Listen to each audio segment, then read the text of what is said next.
Let me start over. Mm-hmm. Oh, there we go. It's hot in here. You know, I'll roll up my sleeves. Am I allowed to take off my jacket? You're allowed to do whatever you want. Okay. I think this is maybe the real start of the interview. You do? Mm-hmm. Okay.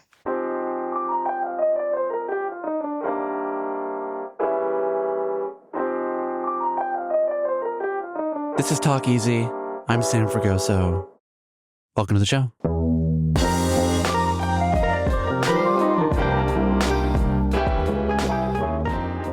Gwyneth Paltrow. That's me. Thank you for being here. Thank you for having me. So this morning, as I was driving to Los Angeles, to Santa Barbara, where we're taping this, I kept thinking about how you built your whole life in LA once you had kids. And you also grew up in Los Angeles. I think it was Santa Monica, then Malibu, then Brentwood, in some order. But once your kids left for college, it's my understanding, you know, like any empty nester, you were kind of like, what do I do next? Mm-hmm. And I was thinking when my mother dropped me off at San Francisco State, shortly thereafter, she got a divorce. And you're obviously happily married, but you did take this part. Was this part your divorce in this analogy? Yes, very much so. It's actually, I think what you're hitting on is that I think there is a very real thing that happens, especially to mothers, when all the kids leave. And I think there's like a big reckoning that happens. And I panicked in a sense. Like I just felt like, I don't know where I want to live. I don't know who I am. I don't know what I want to do. And it was kind of a divorce. Mm. But I divorced my house. I divorced Los Angeles. Mm. And your former self?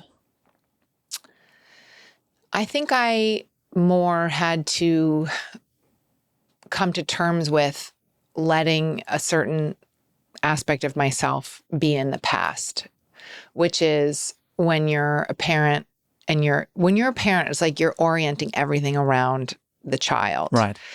And everything is around their emotional needs, their soccer practice, their dinner, you know, and it's so relentless and it's so intense.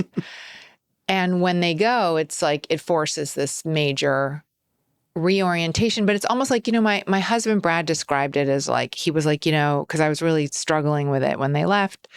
And he said, you know, your nervous system was so tied to them that now they've launched and, you know, you're a bit like your nervous system doesn't quite know where to put it, all of its. So like having a panic in purpose, what does that look like for you? I think I'm a very emotionally honest person with myself. Mm. And it's something that I've tried to really cultivate and refine, like paying attention to myself and how I actually feel. Because for the first half of my life, I did not do that. And where are we dividing this? I think like 40. So not even first half. Wow. Yeah. So like really like 3/4. Right. 4/5? I think it's 4/5. Okay. So you waited a while to start accommodating for yourself. I did. So how does it feel? Now? Yeah. It feels amazing and strange and like a language that I'm learning and every day to sort of be like, wait a second, like how do I actually feel about this, or, you know, or this person or this interaction or this meal? Like, how do I actually feel? And up until 40, that was not a question you asked.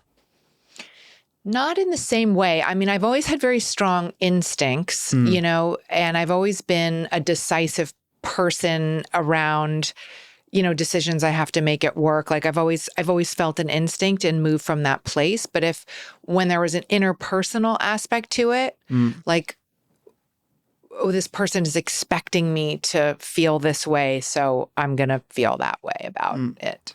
So, and when you arrive at this new movie, it's called Marty Supreme. It's kind of your first film since Two Lovers and Country Strong. Yeah. And your friend Cameron Diaz who also stepped away from acting for a period, told you before working with director Josh Safdie, opposite Timothée Chalamet, that you should, quote, think about the richness and the deepening of your life. That's all material. So tell me, for the role of Kay Stone, what was the material of your life, the way that it had developed and changed since you stepped away to create Goop?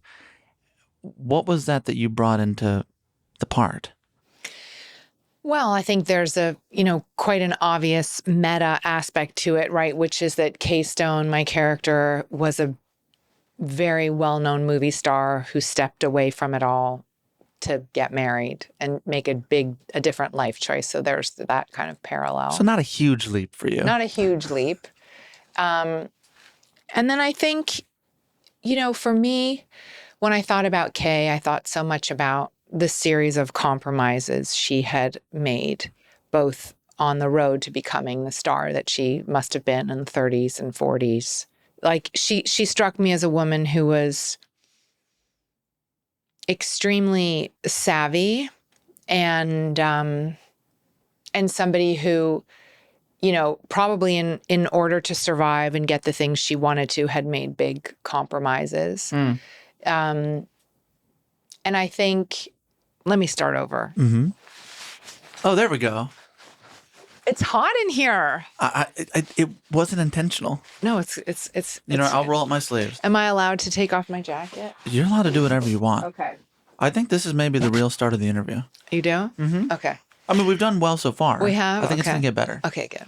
Now that the jacket's off. The jacket's off. You're doing a little Fran Lebowitz outfit today. I know. It was good. I know. She's good style. Amazing style. I know. You're missing the cigarette, that's all.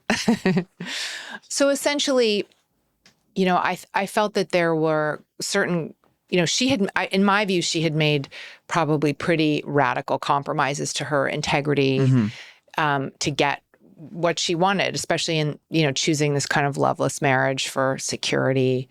And then I think she lost a child, which is just unimaginable. And you never hear her talk about it, but I think you can see in her, at the start of the movie, she's sort of shut down and cold. It's like she's a shell of a person in a way. And I think he starts to bellow life back into her. I bet you can't name one film I've done. What makes you say that? Because I stopped acting before you were born. Really? That's really interesting. Hey, Why'd you stop? did you use my razor to shave your legs? It's dull. I've cut myself. No. Who's that, your husband? I guess someone must have snuck in and chopped wood with it then. I'm on the phone. Holy shit. With whom? Debbie. Debbie. Debbie. Tell her to get a life. Is he gone? Debbie. Okay. So, why'd you stop acting? Let's talk about that. I really have to You go. must miss it, do you? Come watch me play at Wembley tomorrow. I can't. Come on, you can watch me dethrone the #1 ranked player in the world. I'm not available. Oh yeah, what you got going on? Actually, I have a big promotional event to attend to for my husband. Oh, okay. What's he promoting? Pens? Pens? Are you serious? Pens. Like writing pens? Yes. What, like he's a pen salesman? How can you afford the suite you're in? He owns Rockwell Inc. Oh, okay. Well, Yes. I know Rockwell Inc. I'm sure you do. Okay. Well, what's the event? He's hired Agatha Christie to sign books at Hatchard's. Ooh. That sounds really boring. Okay. I think this idea that she found herself at a point where she had lived all of this life and then had the opportunity to rethink herself, I sort of related to that. It's hard to not go one for one here. Like, Yeah. you do sound like you're narrating your life a little bit. Yeah. And I think, obviously she's experiencing this incredible grief from losing her son. And I was experiencing, obviously on a much, much smaller scale, but the grief of an empty nest. And so there were many parallels, I felt. Kay is a movie star, as you said, from the 30s, who's quasi-retired. By the time the story picks up, it's in 1950s New York. And Josh Safdie said, there's a fine line between the vulnerability Gwyneth herself brought to the part and the vulnerability she brought to Kay. And it really did feel like that. Like, I've seen the film twice now. Oh. It was so raw and vulnerable in the way that, like, you you don't often see from someone who's been doing it as long as you have. But in some ways, having had the break, did it feel like the first day at school again? It did. It did. I was nervous. Was some part of you like, God, I know how to do this. Where the hell is it? I mean, I was just hoping it would come back. Okay. You know, like, because it's so hard to articulate how you do it. Like, how do you act? How do you embody somebody? How do you feel the right things at the right moment? And I've never been able to explain it. And it's something that just happens. And I was like, oh man, how do I ensure that I know how to do this again? Like, what if the technique that I developed for myself isn't there? And luckily, the first day of shooting was this scene where we're rehearsing the play on Broadway. And so it was sort of like a tech rehearsal. And I was like, oh, okay. And I started in the theater. I started at the Williamstown Theatre Festival. I started doing plays. So, and that really feels like home to me, you know, and I could hear my mother's voice, like, have your feet take root on the stage, you know? And I was like, okay. And luckily the camera was really far away. And so it was such a gentle entree back into it. Going back to the theater, it's my understanding that your first performance came in 1974. You're about a year and a half old. And as your mother describes it, she says by the end of her preparing to play the part of Nina in The Seagull, that a young 18-month-old Gwyneth knew the lines from that pivotal monologue. This sounds like a story a parent tells to her friends. Yeah. Or to her daughter later in life. Right. Do you have any like core sense memory of that? I don't remember that day, but I remember being around my mother all the time when she was rehearsing plays and doing plays. And I think it paints a pretty accurate picture of me so exposed to the rehearsals that I would know the whole Men and Beasts monologue at 18 months old. It's a little early to learn that. Yeah, some might consider. But it was like coursing through you somehow. Yeah, I think from the moment I understood what she did, I wanted to do what she did. Going to Williamstown every summer, when you watched her perform, like, what did you make of that? You know, my mother on stage is the iteration of her at her most herself and full and powerful. And in life, I think she would say that she doesn't feel that same power when she's off the stage. You said recently, it's funny, I think she's one of the best theater actresses, but in life, she feels less integrated. And on stage, she's fully integrated. Yeah. I wonder, like, what did you mean by that?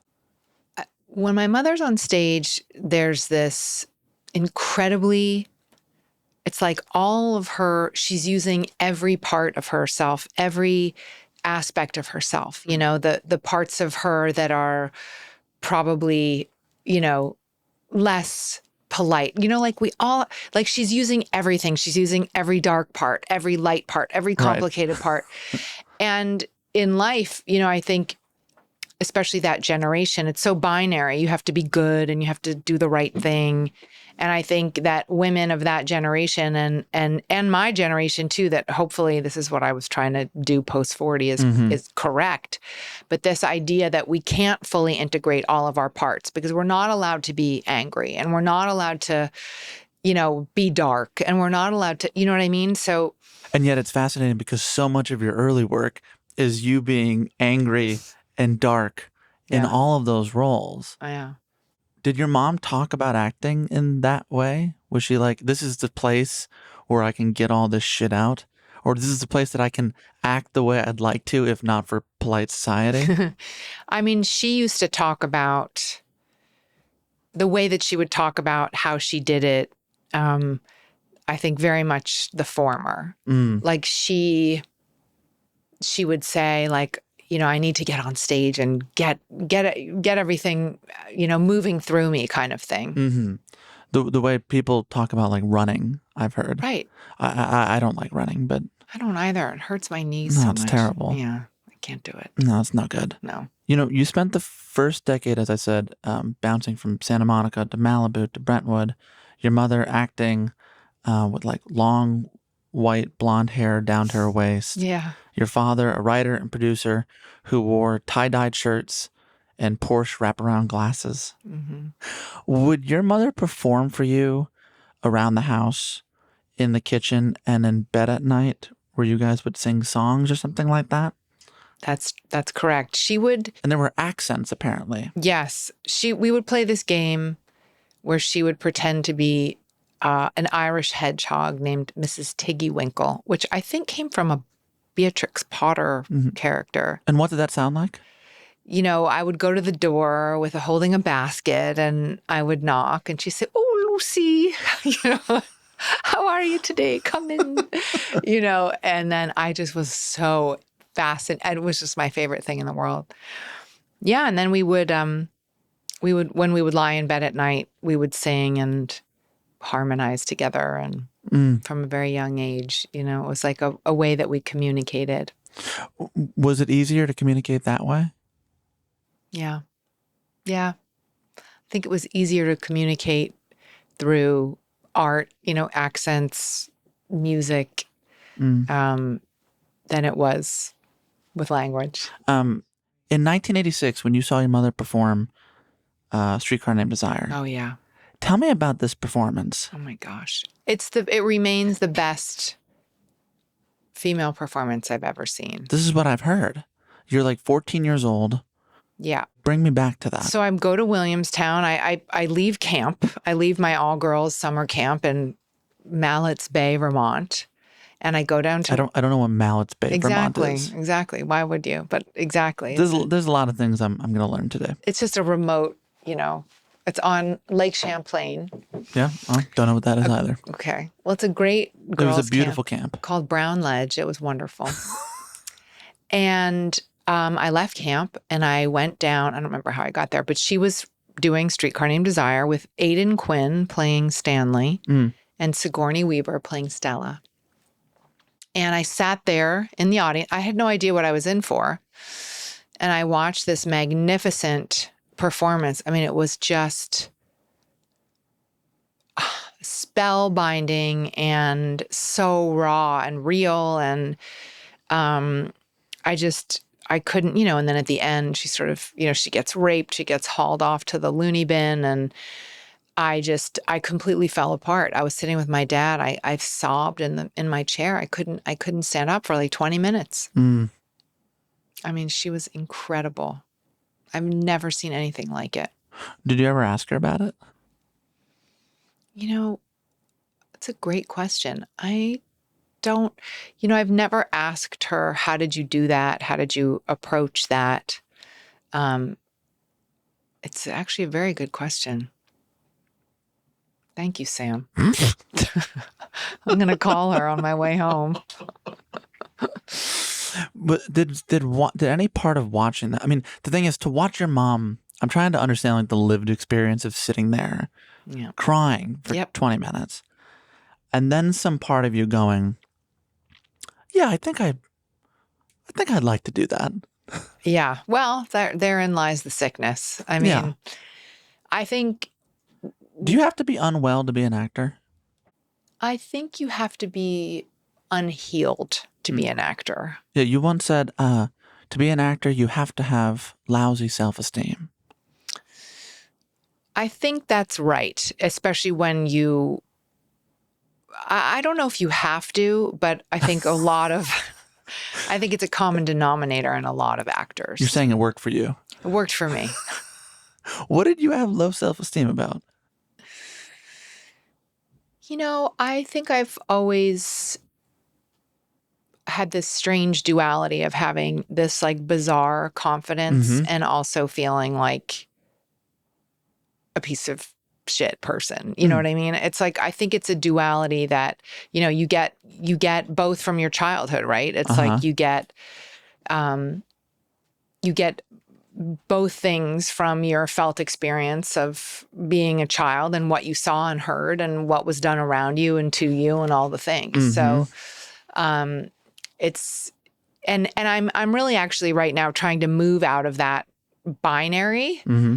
And I think since I've turned 40, it's been sort of about trying to embrace all of the gradations of, because it's weird how as human beings we're told like you're a good person or you're not a good person. It's just not the case. Right. Like we are all, and we set ourselves up for this like incredible self-flagellation and low self-esteem because we think we're supposed to be so good all the time. And it's just not human to be good all the time. Were there expectations placed upon you from your mother and father? I think I inferred a lot that I was supposed to be X, Y, and Z. And if I wasn't, I was a disappointment. That I was supposed to be, like, and it's so interesting and sad now. In fact, my mother and I were just talking about this recently, how she was saying, oh, I wanted you to be with your perfect hair and the dress, and because that's how she was raised, right? Like, and I wanted to rip the barrettes out of my hair and play in the dirt, and so I think that delta made me feel like I'm doing something wrong, right? Like I'm not good. I can't be this person. I can't be this perfect little girl in a dirndl with my curly blonde hair. And it's like, I want to rip it all off and like wear overalls and go play with the boys, And she was against overalls? I think she was, I think she was inculcated with a very specific idea of what right looks like from her parents. And she followed the rubric perfectly. She was, and I didn't. I just was incapable of putting myself in that box. And so, she said at times she just didn't know what to do with me because I just wouldn't conform. And so I think I took that as there's something wrong with me. So when did you start to do something right? Well, long pause. A sigh. Looks down to the ground. I mean, maybe after I moved to New York City and started to kind of get my own legs underneath me and my own agency to move around New York and to discover ideas and art and my own music and, get my own personality. And I think also my father, he kind of thought the sun rose and set in me as well. Like he adored me. And so I was also feeling like, oh, I also must be like pretty okay. Did you feel the same about him? Yes, definitely. Was he skeptical of you wanting to act? I think they had trepidation. I think it's such a hard career. And, it's like I'm looking now at my kids on the precipice of this. And so as a parent, you're like, oh man, like, do you really want to subject yourself? Especially now, it's just bananas with the way media works. Yeah. Do you really want to subject yourself to that? And the rejection and the auditions and the not working and the working. But the truth is, they were supportive.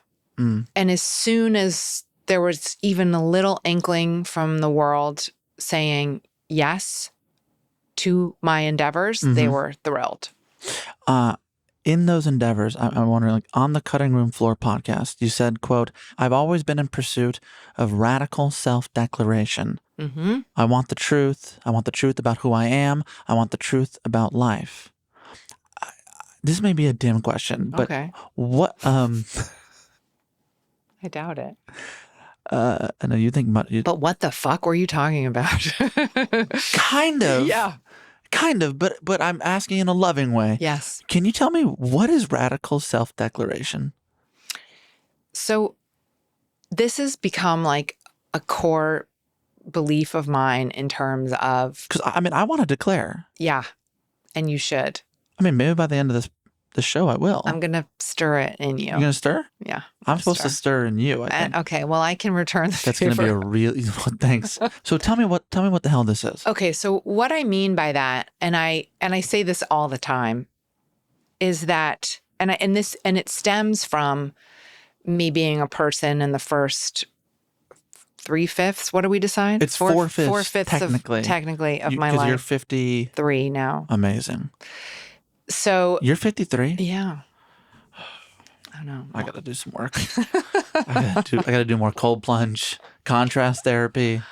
I got to get to work here. I can give you a long list. Okay. Yeah, you send that to me along with the self-declaration thing I'm supposed to do. I'm going to. Okay, so for up to 40. So up to 40, I was constantly trying to find the shape of myself that worked in all situations. I, a lot of times, did not say what needed to be said because I didn't want to hurt anyone's feelings. I didn't want to ruffle feathers. And I wasn't completely embracing of who I actually was, like all the parts of myself. And so I think radical self-declaration is really taking the time to feel and think through who you are, what's important to you, and really embracing like the worst aspects of yourself. Mm-hmm. And when those things come together in aggregate, that's the full you. And like, I feel so much relief accepting myself fully. Mm-hmm. And it also shows up in my life, you know, in the choices that I make, and sometimes, you know, doing unorthodox things, like sort of essentially quitting like a big movie career to go off and do other stuff. Mm-hmm. Or, you know, to become an expat or to become a founder. Like, you know, sometimes I've made radical declarations ahead of me being ready to do them, you know? Yeah. They were outpacing. They were outpacing me. Mm-hmm. Sometimes I felt like I'm holding on to the tail of it, you know? Mm. But now I try to act and feel and make decisions from that place. So it sounds to me like the thing that you're after, the truth, or like the self-declaration, the part of you that's like thorny and complicated and not always perfect. Yeah. You did get that out the way your mother did in those early films of yours. Yes. You were able to put those feelings, those fucked up emotions, all through that early work. That's true. Okay, so when we come back, I want to talk about some of those films and what that looked like. We'll be right back with Gwyneth Paltrow. There's something about the start of a new year that always makes me crave a clean slate. Oftentimes, that fresh start begins at home. That's why I've been resetting my space with Cozy Earth. I started with their Baja bedding set. It's a full set with matching sheets and duvet cover. Inspired by the serene colors and dramatic textures of the Baja California landscape, the collection brings a lively yet elegant blend of texture and pattern to your bed. The reversible design, premium fabric, and tireless colorways make it the perfect set to create your own resort-inspired haven at home. I've also tried Cozy Earth's Luxe bath towels, and they don't disappoint. They're incredibly soft and plush, made with a blend of cotton and viscose from bamboo, using innovative zero-twist technology. The result?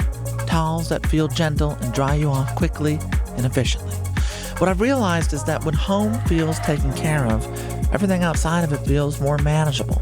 Better sleep, smoother mornings, a little more ease in the day. Cozy Earth isn't just about comfort, it's about creating a place that helps you recharge. And it's a risk-free decision to try Cozy Earth because they offer a 100-night sleep trial. Try them out, and if you don't love them, return them hassle-free. They also give you a 10-year warranty because once you feel this level of comfort, you'll want it to last a decade. Start the new year off right and give your home the luxury it deserves. Make home the best part of life. Head to CozyEarth.com and use my code TALKEASY for up to 20% off. And if you get a post-purchase survey, be sure to mention you heard about Cozy Earth right here. Refresh your routines with comfort that makes every day feel like a new year. With the new year in full swing, you might have a business idea in mind, something you've quietly carried around and didn't know how to bring to life. Well, January is short and February tends to creep up fast, So this is a year you want to see an idea through. One of the most powerful moves you can make is to start your business with Shopify. Shopify gives you everything you need to sell online and in person. Millions of entrepreneurs have already taken that leap, from household names to first-time business owners just getting started. What I love most about Shopify is how it helps close the gap between having an idea and actually launching it. You can choose from hundreds of beautifully designed templates to customize them to your brand. Setup is also very, very quick, especially with Shopify's built-in AI tools that help you draft product descriptions, headlines, and edit your product photos. With the marketing already built in, you can create email and social campaigns that reach customers wherever they scroll. And as your business grows, Shopify grows with you, handling more orders, expanding into new markets, all from the same dashboard. This isn't about having everything figured out. It's about starting. In 2026, stop waiting and start selling with Shopify. Sign up for your $1 per month trial and start selling today at shopify.com/talkeasy. Go to shopify.com/talkeasy. That's shopify.com/talkeasy. Hear your first this new year with Shopify by your side. Okay, coming back. Coming back. Welcome back, Sam. You want to say welcome back to Talk Easy? Welcome back to Talk Easy. Wow, you could have hosted this show. We'll do a swap. I'll host the Goop pod. Perfect. You host Talk Easy. Yeah, let's do it. So the moment your career started to take off in the 90s, on the heels of Heart 8, 7, and then Emma, Yeah. it was like a fast-moving train. At least that's what it looked like to me. You're doing like 4 to 5 movies a year. Crazy. All kinds of parts with all kinds of filmmakers. Did you feel like you were in charge of where the train was headed? No, not at all. Okay. Were you in communication with the conductor? You know, I felt that Did you bring Dramamine for the motion sickness I just was so lucky to be working on the train? on the train. And so I never stopped, to contemplate strategy. Yeah. This is what we're here for. Right. We're contemplating strategy. Right. We're today. contemplating strategy. And nobody said to me, hey, there's this thing called strategy, Okay. which is where you sit down and you think through all of the options. And then you think in the near term and the midterm and the longer term. And you think about where you want to go. Mm-hmm. And then you make decisions to get to that place. No, I didn't do that. So what did you draw? Did you like pick the roles out of a hat? Like, I don't understand. A lot of it was timing. A lot of it was, I had to say no to things I would have loved to do because I was doing other things. I got talked into certain things. I got talked out of certain things. I had incredible confidence about other things that turned out either good or bad. I just sort of like took what came. You said, quote, I was really disenchanted with how I was treated for a lot of that period, and especially the disparity between my male co-stars. What do you mean by that? Probably paychecks. Okay. I mean, I had stuff too where people pinched my ass at craft service and like producers and, that a little bit of that kind of thing. Not a ton. Mm-hmm. But there was a real disparity in compensation that persevered like throughout those films. Throughout those films and the films after. And yeah. When did you first get paid what you thought was fair? Fair? Well, there were also times where I was like, I did this really bad movie with Jessica Lange called, oh man, what the fuck is the name of that movie? I'll get it for you. I literally don't know the name. I don't either. It was like a bad Hush. And, I got paid a fortune to do it. And I couldn't believe it. So in that instance, I was like, I'm set for life. Like, wasn't that much, but in my mind at the time. I've been rewatching a lot of these movies in the lead up to talking to you. I hope not Hush. Hush wasn't in there. Thank God. I'm sorry. No, thank God. I like to be comprehensive. Hush didn't make the cut. Thank God. But like Emma, Shakespeare in Love, Talented Mr. Ripley, I've heard you describe yourself as a former people pleaser, Mm-hmm. someone who is like a person in passive aggressive recovery. Like Mm-hmm. when working with the person who pinched your ass, Mm-hmm. or Harvey Weinstein, Mm-hmm. as you've come out against, what do you wish you could have been aggressive about? Right. Well, it's interesting hearing you talk about it too, because there was also this very strong kind of punk rock side to me that would come out, and I would sort of declare my boundaries, or Well, tell me about that. I think I was toggling back and forth between trying to find myself and my voice. Mm-hmm. But also we were told all the time, if you draw a boundary for yourself or if you speak up for yourself, like you'll be labeled difficult. Mm-hmm. So there was always that hanging over your head. What did the punk rock version of Gwyneth Paltrow look like? God, someone just gave me an example of this the other day. What was it? They were saying, I was on set when I was young. Oh, Ethan Hawke. We were talking about when we did a scene in Great Expectations, and Alfonso Cuarón wanted the sex scene to be like pretty explicit, and kind of Ethan going down between my legs and this whole thing. And I was just like, I'm not comfortable with that. And he was, and I had to hold his incredible disappointment with me. So that was a moment where I was like, I'm just not doing that. Rightly or wrongly, I think it was right for you. Well, I think it was. I think there were certain films that I didn't do because of a sort of overt sexuality, or certain scenes I didn't want to do because I had a dad and a grandfather, and it wasn't comfortable for me to, at that point. In that period, how often were you accommodating the massive egos of men? Are you serious? Are you kidding me? Is he kidding me with this? A lot. It's never the women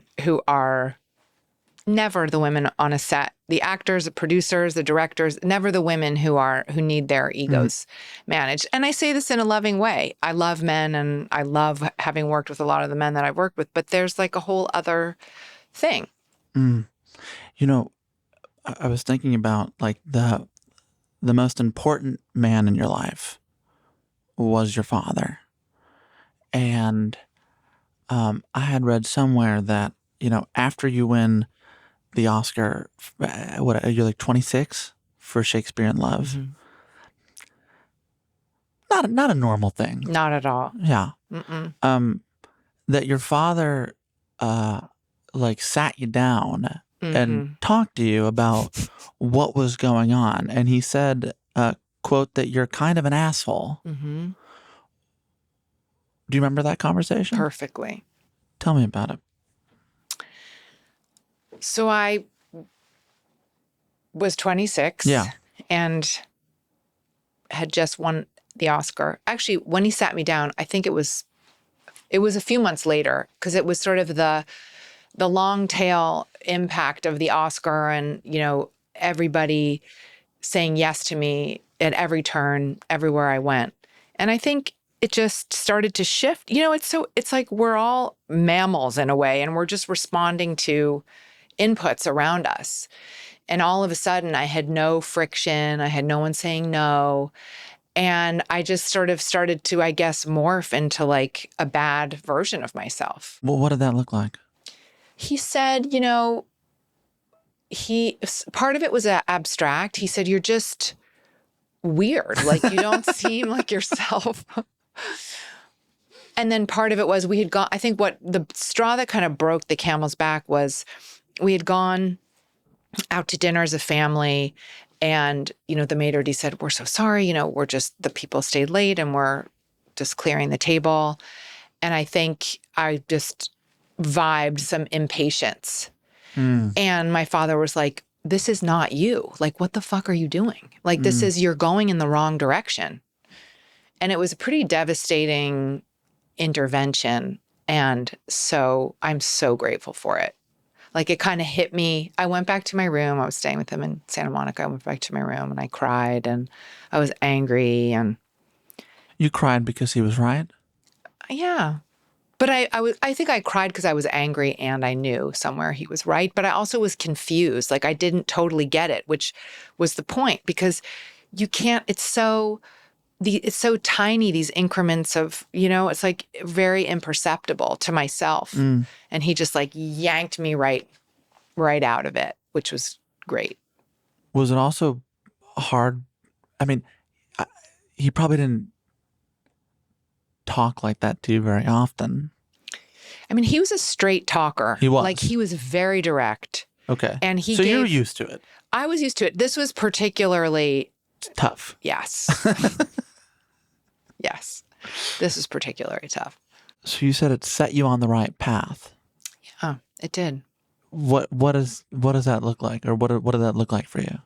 Holding yourself accountable all the time as best you can, and choosing people to be around you who also hold you accountable. Is this also around when he starts getting sick? Yeah, he started getting sick. I mean, he had his crazy neck surgery and all of the radiation and stuff. He had throat cancer. Yeah. Because I remember at the Oscars, he had already had the surgery and the radiation and all that. He was pretty diminished. That's late 90s. That's then? 90. Yeah, I think he was diagnosed. He was diagnosed when I was on the set of The Talented Mr. Ripley. Right. And I believe we shot that in 97. Mm-hmm. What parts of him changed after that? I mean, everything. He was this incredibly strong guy. Physically, he was tall. He was muscly. He was direct and very forthright and incredibly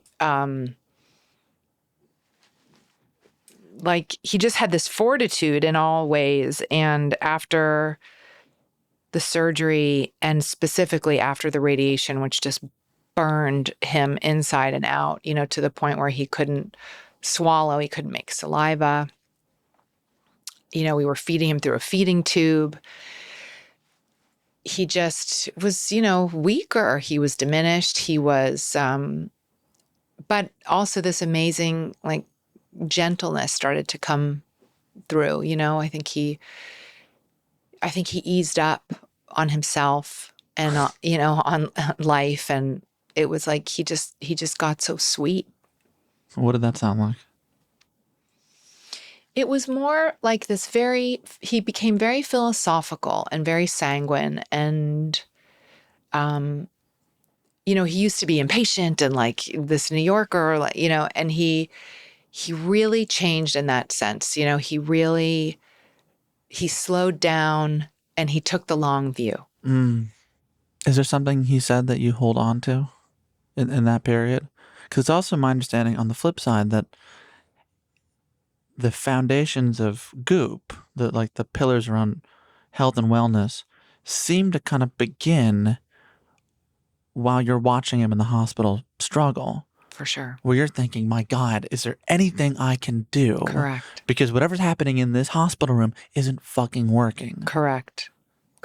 Is there something he said that, and you think back on that period that you hold?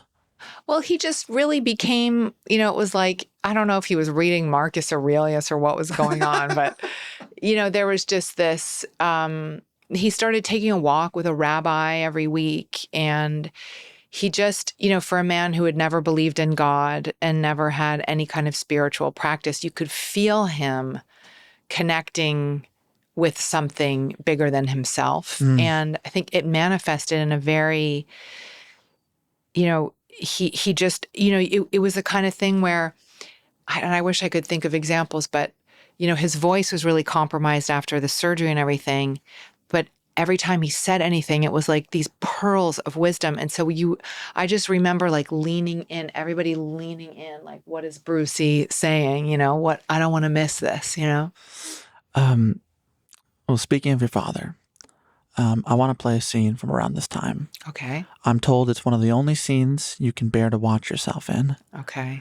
And it comes from the Royal Tenenbaums, where we first meet Margot by way of the Green Line bus. Can we watch that? Sure. And all the times I had Stand up straight and let me get a look at you. the chance to What's so funny? Well, it's nice to see you too.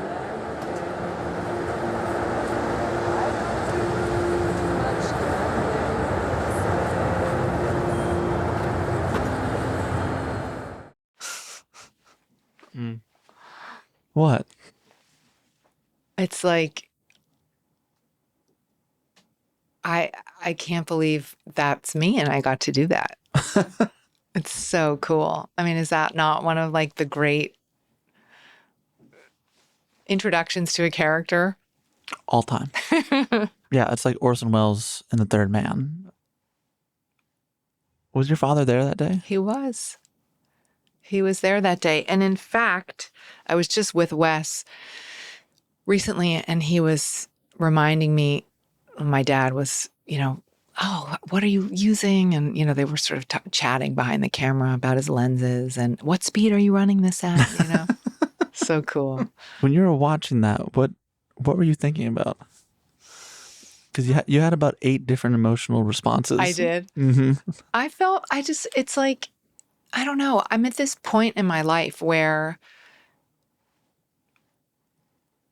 I kind of, without sounding like full of myself, where you kind of can't deny some of the films that I was in, and it's a very cool thing, like to know that it's all just kind of hitting me recently, like someone was asking me about Seven the other day. Oh, it's the 30th anniversary of Seven. And, like that was and I'm like, yeah, oh my gosh, I was in Seven, this sort of seminal, and David Fincher's first film. And I'm like, oh yeah, I forgot all these things. Like I've been in these movies that at the time were really kind of important in the culture. And I'm like, oh wait, that happened. Like I'm in these things. It's weird. It's like, it's for some reason now it's just, it's hitting me. How does that feel? I feel old and good, like it's sort of like you cross over this threshold where you are, not in it the same way you are when you're a leading romantic person. It's like you cross, and when you're in that, you can't really be seen or understood. Like, I don't know, I think it's hard to really determine and discern who you are in the culture and what it's going to mean. And then all these years go by and decades go by and, people are dressing as you for Halloween and people are still flipping out about Seven and, people are talking about the talented Mr. Ripley and you're like, man, shit. Like I was in some really cool films. Like this is cool. The weird thing is you're describing it like it happened to another person. Right. It feels that way in a sense. It does? Yeah, because I think when you're in it, you can't fully absorb and embody that it's you and you're in something that's a big deal. Like I can't anyway. I never at the time, it's taken me like 20, 30 years to be able to feel the impact of a good film that I was in. Why did you walk away? Well, I was on that train and I like crashed it into a wall.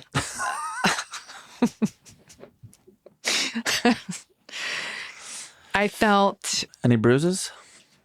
I think a few bruises. And Broken bones? Broken bones. Yeah. And when I had my daughter, Apple, I had this big epiphany that I just needed a break. I needed a break. I needed to get off the train and and luckily I could afford to do that. And that was my first, I took 3 years off and had a couple of kids and really gave myself time to think about, do I really want to do this, or was I shown a path from my brilliant mother and I thought I was supposed to do that, and then I did it and I got on the train and the train never stopped. So I wanted to take some time to contemplate what I had done it for. Did I want to do it again? Now, there's no wonder you're just starting to look back on the train itself. Yeah. So when we come back, should we? I think we should discuss what you did instead, Okay. which is everything Goop. Let's do it. Okay. Okay. We'll be right back with Gwyneth Paltrow. Here's the thing about New Year's resolutions. Nearly 80% fail by February. And it's not because people lack willpower, it's because they lack data. Real, lasting change starts when you actually understand what's happening inside your body. Hidden issues like chronic inflammation or hormone imbalances can derail even your best efforts to get healthier or feel better before you realize what's going wrong. This year, one of my goals is to make my energy throughout the day steadier and more resilient.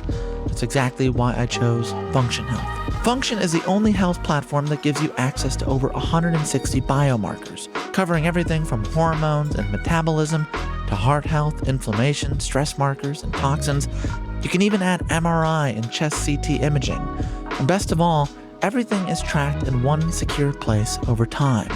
It's the kind of comprehensive view of your health that most people never get access to. What stood out to me is how clarifying it all is. When you stop guessing and start measuring, your health goals finally have something real to build on. There's a reason health leaders like Dr. Mark Hyman, Dr. Andrew Huberman, and Dr. Jeremy London are all behind Function. So this year, don't rely on guesswork. Get your data, track what matters, and make resolutions based on your biology. In a world of quick fixes, Function Health is a really terrific tool, and I hope you give it a try. Own your health for $365 a year. It's $1 a day. You can learn more and join using my link. Visit www.functionhealth.com/talkeasy or use gift code TALKEASY25 for a $25 credit toward your membership. As we head into the new year, I've been thinking about how to improve my financial health, spending money more intentionally, making space to fund the activities I actually care about. I assure you, managing money doesn't have to be a struggle, doesn't have to be difficult this time of year. Monarch is the all-in-one personal finance tool designed to make your life easier.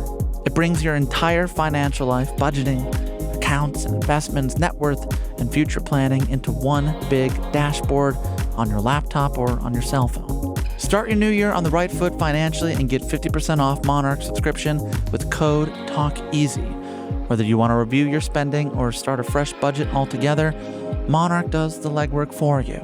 It not only tracks your spending, it lets you know what goals are realistic and then helps create a pace for you to reach them. Unlike most other personal finance apps, Monarch is built to make you proactive, not reactive. When it comes to this new year, achieve your financial goals for good. Monarch is the all-in-one tool that makes proactive money management simple all year round. Use code TALKEASY at monarch.com for half off your first year.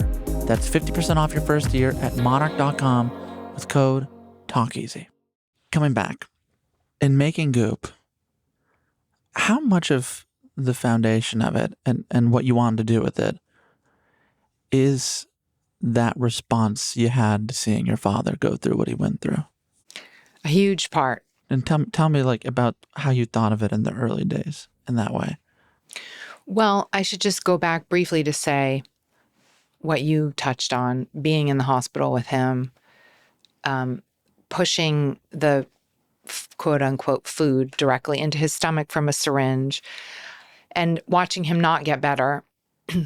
I thought, is there any other approach? So that's what started my whole interest in the idea that our bodies can't handle the insults that the modern world puts on us every single day. And like that why do sometimes our immune systems take care of cancer cells, which we all are making every single day? and why sometimes does it not? And is that because of a toxic burden? Is that because of latent viruses? Is that because of genetics? And I just started to get very interested and wondering if there was anything we could do to speed his healing or to create real healing. And so that's when I started reading about, fasting and macrobiotics and all of the things, eating clean, whole foods and, things that acupuncture people thought were totally bananas. Mm-hmm. But I tried unsuccessfully to convert him into a healthier way of eating, living. But he wasn't very interested, but it really lit the spark. Everyone I talked to about you described you as an intensely, almost pathologically curious person. Mm-hmm. And so I just spent the last week reading all these things. And oh my God, there's people who love it. There's people who hate it. Yep. The products that were especially like outlandish, Mm-hmm. did you find, I don't know, like again, please tell me if I get the names wrong. Okay. But like a yoni egg. Yep. Okay. There's a candle that smells like. Right. Mm-hmm. Mm-hmm. There was wearable stickers that promote body healing called Body Vibes. These are things Oh yeah. Okay. We put those on the site. We thought it was a cool idea, and then people got mad. People got mad. Yeah. Okay. Were like those things, were they things that you found personally useful, or did you think they were advantageous for the business? So there's sort of two veins here, right? There's the kind of content vein, and then there's the product vein.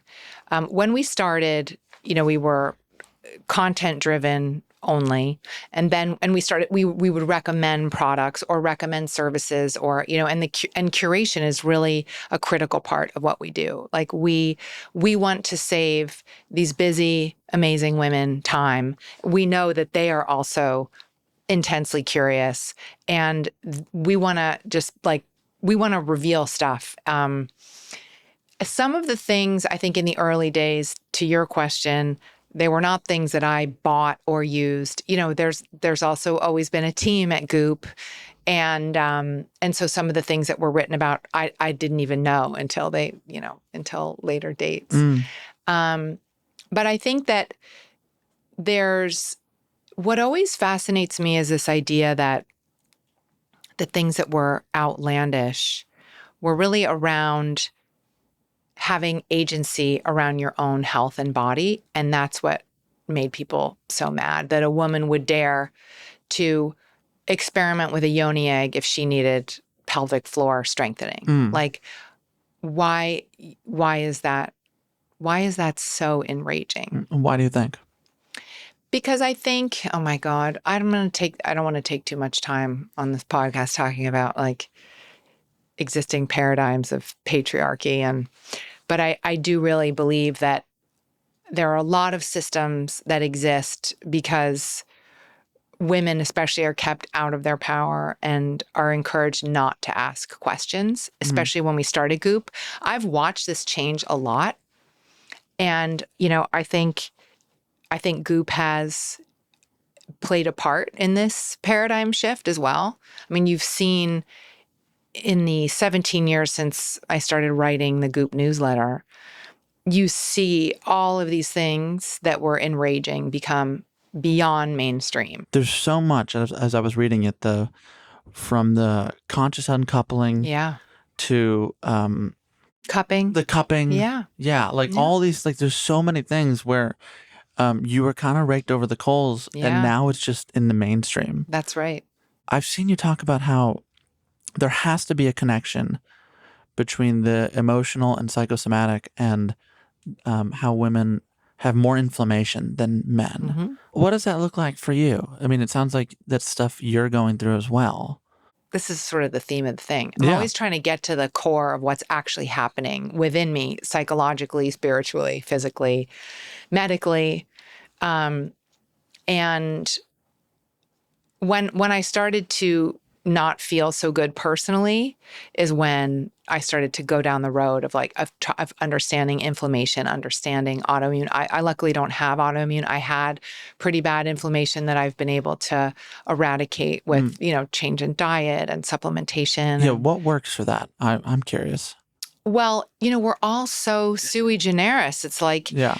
and we all have such different genetics and we all have such different phenotypes and food sensitivities. And so I really don't think that there's a cookie cutter answer to that. You know how we started by talking about how you waited till 40 to Yeah. basically have this kind of self-reckoning? Yes. What did that look like for you? Quite a lot. I mean, there was a ton of stuff from my childhood that I hadn't really sorted through. We talked about the expectations. There was, I think, ramifications of sublimating my feelings for a really long time, which was causing symptoms.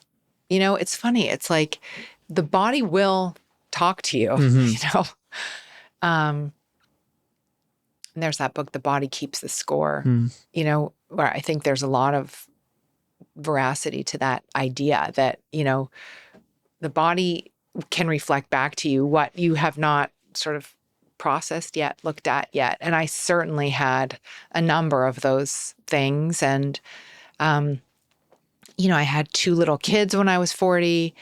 I was in a marriage that I was worried wasn't going to make it in the long term. So a lot of big stressors, a lot of things that I wasn't really willing to, I didn't want to face. And when I turned 40, it was like, okay, sister, we're done with this. How did your body betray you? I started getting symptomatic. I had, all kinds of things going on. I mean, I'm not going to, tell you all the nitty gritty, but a lot of things that were concerning and, everything from lightheadedness to things that required surgery. But it's fascinating because it has to be connected to where we started this conversation, which is the 4/5 of your life where you did not listen to yourself. That's right. That you didn't listen to your body, and it did catch up. It definitely caught up. And that also leads to, it leads to when you're not really, and it's like, if you're scared to look someone in the eye and say like, hey, you're not right for me anymore as a friend, as a boyfriend, as a whatever, or, I'm having a really difficult time with you today because of this, or these are my feelings. Like I didn't know how to communicate that kind of thing and to be honest. And so that causes, I think, that causes other behaviors and that aren't good for you, So folding back into the company, there's been so much talk about how Goop has moved from wellness to more fashion and beauty. And I wonder, did you make that pivot because it's not possible to be well in 2025? I think it's more possible to be well in 2025. Okay, give me the upside. Than it's ever been. But give I me think the positive vision. It requires a lot of, self-intervention. Like I think social media is so bad for us. I think if we make decisions to disconnect from the things that really pollute our minds, like social media, I think if we really start to get in touch with like, how do I feel? What do I need? Like there's an amazing array of things that are offered to us, healing modalities and ways to figure out why you might not feel well, why you might have chronic fatigue, or why you might have a difficult time with X, Y, or Z. That's the list you're going to send me later, right? I'm going to send it to you. You said recently that I don't think I can do this job forever. Yeah. What would having done the job to a satisfactory place look like? I mean, in a lot of ways, I feel like I've done the job to the satisfactory place. And Are you announcing your retirement? I am. Yeah. No, I not yet. But I do think that there are, I think a lot of the time, like maybe there's somebody now who can come and take the baton and really build it to the next phase, who has that kind of deep operational expertise. And maybe I could, go back to being more creative. You said, yeah, also like there's parts of the job I don't like very much. Yes. What are the parts you don't like? The things you would think, the things that a person who doesn't understand that 40 is 4/5 of your life, like anything that's in Excel, budget stuff. And You don't strike me as someone who's in Excel. I hate it so much. I mean, I have to be sometimes, but I'm like, I'm too dumb for this. Like, why am I doing this? So those kinds of things, I think I really excel at strategy and ideas and making beautiful, non-toxic beauty products and clothing and recipes. I love the content. I love the travel. I love, that we at Goop feel like to be in pursuit of your own life is a very worthwhile mission. And so I love all the ways that we do that. Well, speaking of being in pursuit of your own life. Yeah. When you sell the company, did you make your mother a promise? And what was it? I said, if I sell the company, I'll do a play on Broadway. Fine, Mom. She really wants me to. I couldn't quite now. Like, it would be really hard from a time commitment perspective, but I would like to honor that promise to her. Do you want to do it? I would love to do that at some point. I mean, that's where I'm from, and I've never done. I'm from I grew up in the theater, and I've never done it in New York City, which is crazy. We started with Marty Supreme, and I really did feel like I was watching someone fall back in love with acting in a way that I was really moved by. And last night, as I was preparing, I called James Gray, your director on the film Two Lovers. And he told me this story that I just want to kind of hold here toward the end. Okay. Which is that, like, before you shot this scene in the film, it's in New York City. It's freezing outside. You're sitting in a car and you have your headphones on and your eyes closed. Do you remember this? I do.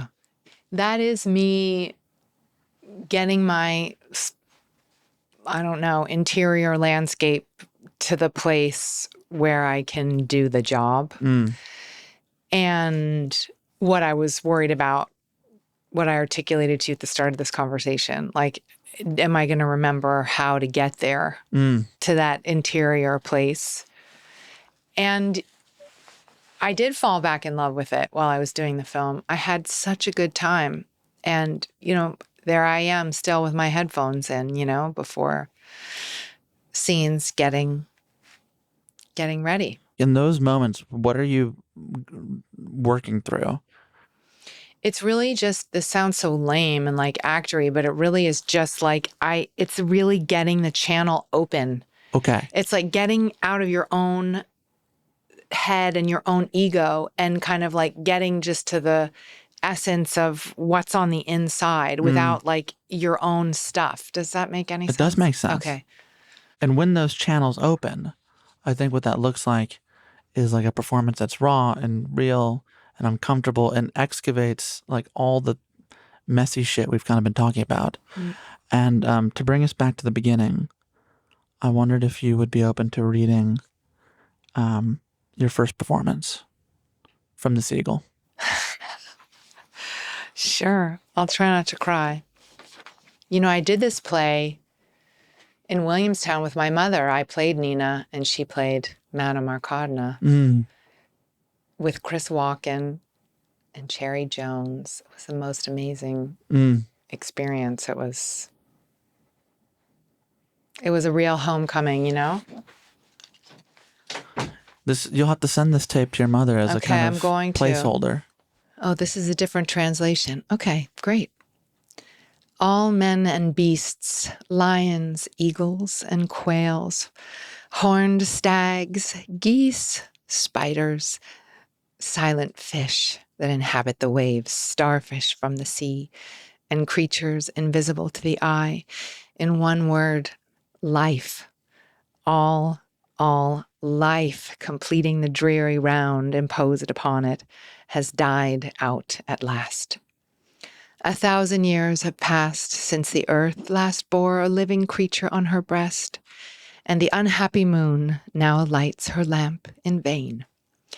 No longer are the cries of storks heard in the meadows, or the drone of beetles in the groves of limes.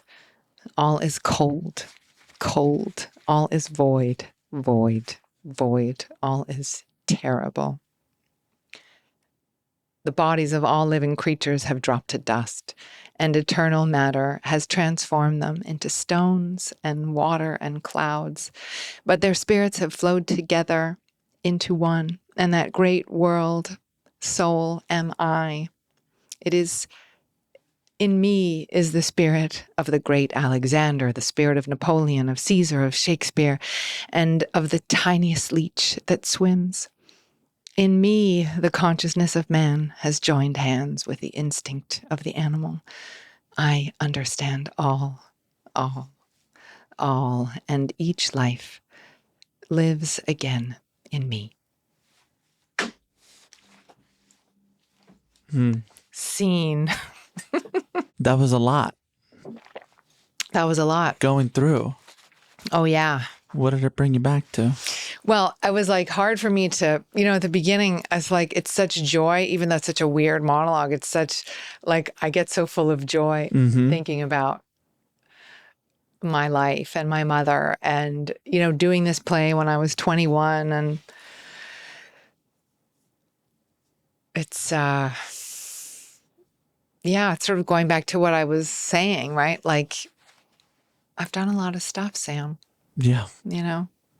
feels like, it's weird when it feels like it's coming home to roost in the sense that you feel the, accumulation of what you've put into the world. Well, I want to thank you for talking about that accumulation, and here's to much more. Thank you so much. Gwyneth Paltrow, thank you for the time. Thank you for having me. We did it. We did it!